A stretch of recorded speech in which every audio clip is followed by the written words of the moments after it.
My mom lied about her terminal illness to guilt me into paying for my sister's dream wedding.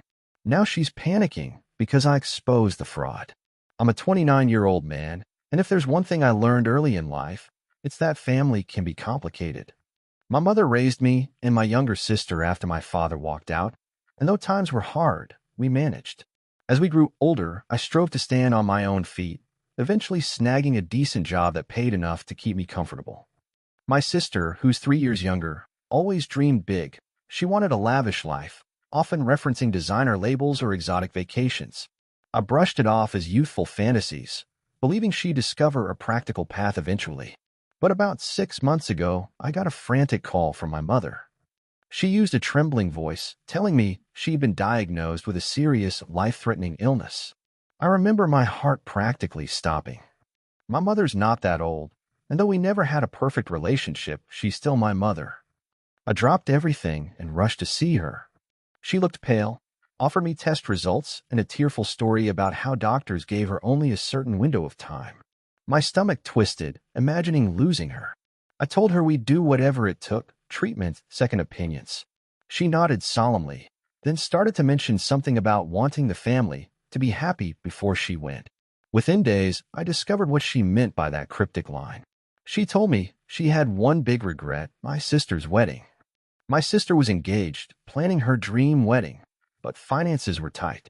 The fiancé's job was shaky, my mother had minimal savings, and my sister's unrestrained taste soared way beyond her budget. My mother said, "If I die soon, I want to see your sister have the grand wedding she deserves. Please, can you cover the costs?" It was a massive ask. We're not talking a small help. My sister's dream wedding resembled something you see in celebrity magazines: a fancy venue, extravagant decor, four-course gourmet meals, designer gown, a live band, maybe even fireworks. I balked at the projected costs. But the guilt my mother wielded was potent. "I might only have months left," she said in a trembling voice. "I die in peace knowing your sister's future is secure." She used phrases like "my last wish" and "family comes first." It was emotional blackmail, but at the time, it felt impossible to refuse. The idea of her passing away with regrets weighed heavily on my conscience. So with a heavy heart, I agreed to fund a wedding, or at least the lion's share of it. I drained a chunk of my savings, even considered a small personal loan if the final bill soared. My sister was ecstatic. No, she was over the moon. She squealed about finally having the wedding fit for a princess, giving me air kisses and calling me the best brother ever. My mother, for her part, seemed pleased, though occasionally I'd catch an odd glint in her eye, like a flicker of triumph rather than gratitude. I wrote it off as my imagination. I was grappling with the potential loss of my mother, so everything felt raw and surreal. As wedding prep started, the cost ballooned. My sister insisted on a top-tier caterer, a designer wedding dress with custom fittings, an elaborate floral arrangement flown in from who knows where. Each time I tried to ask if we could scale down, she'd whine, "But this is my dream. Don't you want Mom's last months to be joyous?" That reference to Mom's ticking clock always shut me up. The next day, I'd see the florist invoice or the band's deposit request, and I'd sigh, bracing for a battered bank account. My mother occasionally chimed in, telling me how happy she was that we were giving my sister everything. She couched it in phrases like, "Now I can rest easily, knowing you two can stand united for each other." Still, a nagging feeling wouldn't leave me. My mother, for someone with a terminal illness, looked suspiciously well. She never exhibited real symptoms. No hospital visits beyond that initial one I vaguely recalled. No chemo or radiation, no repeated checkups. She claimed to be doing alternative treatments that allowed her to maintain a normal routine. She'd mention them in passing, always changing the details about what kind of therapy or diet she was on. Once or twice, I asked for updates or if I could go with her to a doctor's appointment for moral support, and she'd wave me off saying, "No need, dear, don't fret." I try to push aside my doubts. After all, you hear stories of people hiding cancer treatments. But a whisper in my mind told me something wasn't right. My mother, though always manipulative in small ways, had never stooped this low, had she? Even entertaining that question made me feel guilty. But the more I saw her bounding around, full of life, the more suspicious I became. Sometimes she'd slip up in a detail about what the doctor supposedly said, then correct herself awkwardly. My sister, oblivious, was busy picking out ice sculptures for the reception. I was stuck in the middle, torn between guilt for doubting my mom's illness and suspicion that I was being had. One afternoon, after transferring yet another large payment for the wedding venue's deposit, I couldn't take the uncertainty anymore. If my mother's condition was truly critical, I wanted to be prepared to help her. But if it was all a lie, well, that was an unthinkable betrayal. So I discreetly visited the hospital she claimed had diagnosed her. I asked the front desk about her, giving them the approximate date she said she was admitted. The staff, while cautious about privacy, confirmed no record matched my mother's name for the times or treatment she described. My heart pounded. Maybe she used another hospital. I tried a second location she mentioned once. Same result, no record. I next reached out to a family acquaintance who happened to be a nurse at a local clinic. She diplomatically asked around and found nothing about my mother receiving terminal care anywhere in the area. My stomach sank. It was looking more and more like my mother's terminal illness was fiction. The realization made me nauseous with rage and heartbreak. My own mother, faking a deadly disease, just to push me into financing my sister's lavish wedding? I mulled over how to confront her, or if I should gather more concrete proof first. A friend advised me to talk to my mother's alleged doctor, but she never gave a real name, just a vague specialist. So I decided to test her.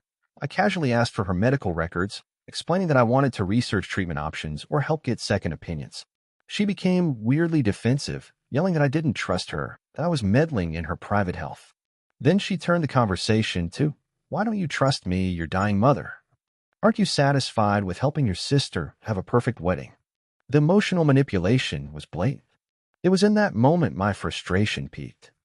The wedding was just weeks away, and tens of thousands of dollars had already been spent. My mother's entire demeanor reeked of con artistry. I confided in one or two people, like that nurse friend, about my mother's conflicting statements. They urged me to call out her lies if I was certain. The moral conflict pinned me. Do I blow up the situation, or let it ride until after the wedding? At last, I decided I couldn't let the charade continue. My mother's deception was monstrous.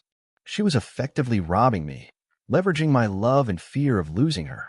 So, one evening, I cornered her at home. My sister was out dealing with wedding errands.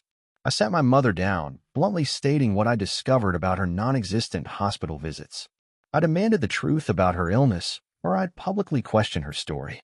She looked stunned, eyes darting, but quickly tried to deflect, claiming new alternative treatments meant she didn't see regular doctors. I pressed harder, mentioning I'd spoken with multiple clinics, found no records, and that I'd keep investigating. Her mask slipped. Panic flickered in her eyes. She realized the jig might be up. She tried a meltdown approach, weeping that I was accusing her unjustly, calling me ungrateful.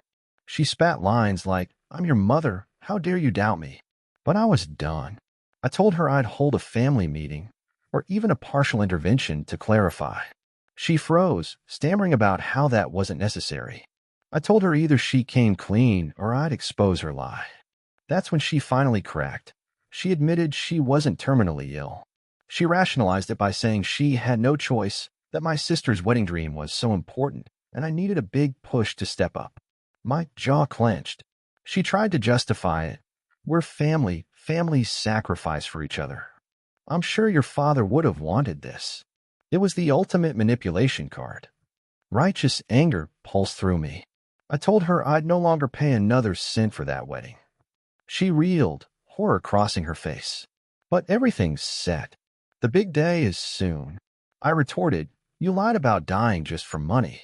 You lost any right to my help." In the next breath, she switched tactics, begging me not to ruin the wedding or tell my sister. She claimed my sister was too fragile to handle such a blow before her big day. The hypocrisy was nauseating. My mother had dragged me into massive expenses under false pretenses, and now she wanted me to keep quiet so my sister's dream day wouldn't be overshadowed by her reveal as a fraud. I was left reeling at how she could stoop so low. I told her I needed time to process. Meanwhile, my mother's panic escalated. She followed me from room to room, pleading, insisting she'd make it up to me, that she only wanted to see us all happy. I nearly laughed at how absurd it was. Happiness built on a lie? But inside, the betrayal festered. I decided I'd talk with my sister next. She needed the truth, though part of me worried how she'd react. Would she be complicit or equally duped? The next day, I caught my sister away from wedding chaos. When I told her what I discovered, that mother wasn't actually terminal, had lied for money, her face went blank, then twisted with confusion. She stammered that mother had sworn her to secrecy about certain treatments, but never gave real details.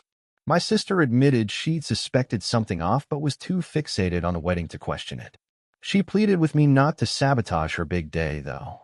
I felt pity for her, but also frustration. She was an adult. She should see that mother's scheme was morally bankrupt. I made it clear I wouldn't pay more, that my mother's deception ended the gravy train. My sister grew frantic, claiming the wedding bills were piling up. She guilt-tripped me about leaving them in debt. I pointed out that if they truly cared about honesty, they should have planned a wedding within their means, not bullied me with a fake tragedy. Word got out soon after. I was pulling financial support, and mother's illness was a farce. My mother panicked because I'd essentially exposed her. Some relatives started asking uncomfortable questions. My mother changed her story, claiming she'd beat the illness unexpectedly, or that I'd misunderstood. But the damage was done. The entire meltdown overshadowed wedding plans. My sister and mother demanded I not reveal everything publicly. They threatened to label me as a liar or troublemaker. But the truth was out in bits and pieces anyway. Some relatives smelled the deception. I could see from my mother's frantic calls and texts that she was scared I'd talk openly, presumably humiliating her. Meanwhile, my sister tried calling me repeatedly, begging for at least partial money for final wedding deposits. She insisted it wasn't fair the entire wedding crash land because of a little fib. A little fib? Lying about a terminal illness is no small lie. I refused. In anger, she cursed me, calling me heartless for leaving her in the lurch with vendors. That stung, but I reminded her it wasn't my responsibility to pay for her extravaganza. She shouted how mother did it out of love.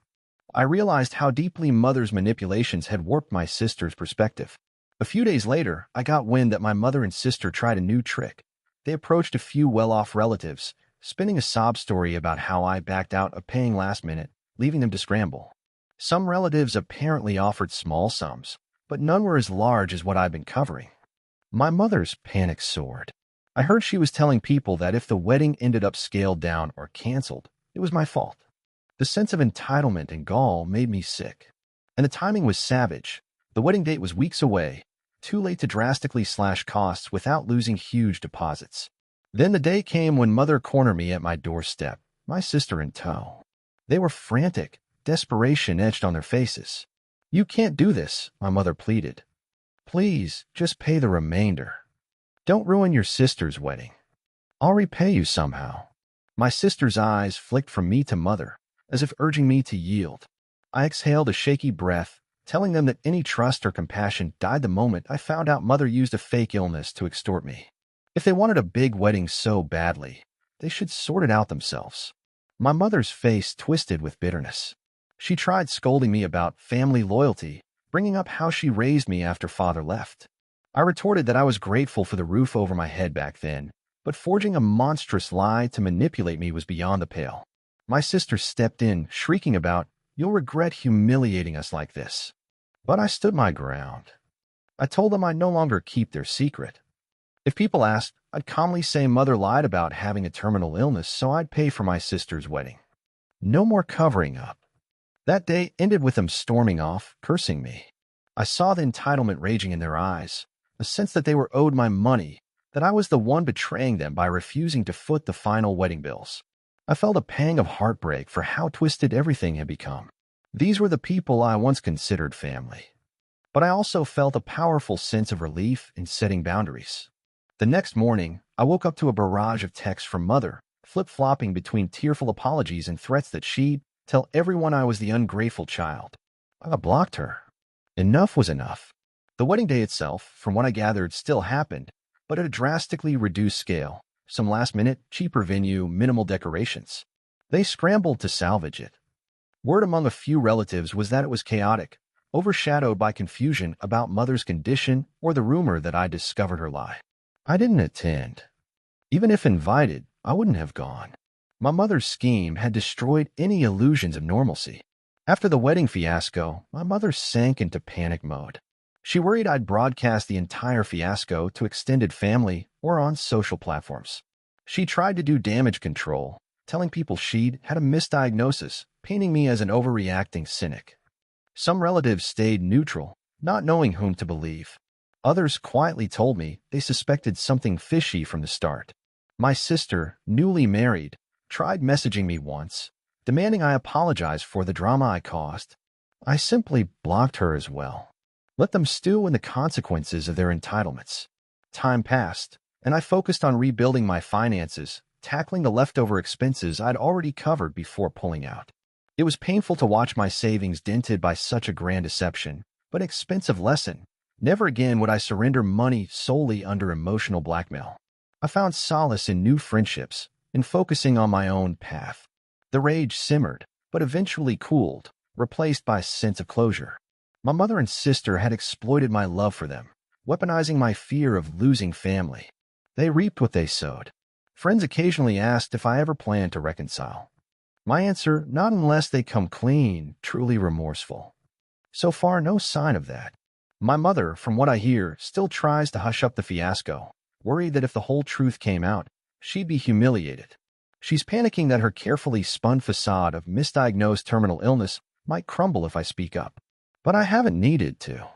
The truth has a way of seeping out, and those who matter to me know the real story.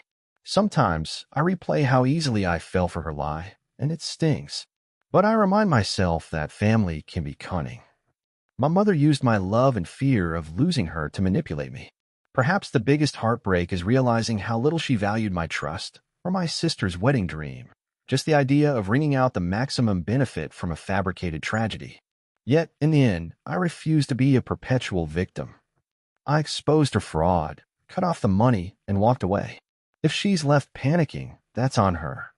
My conscience is clear, and though it cost me financially, I gained the freedom from a family dynamic built on deceit. That, to me, is priceless.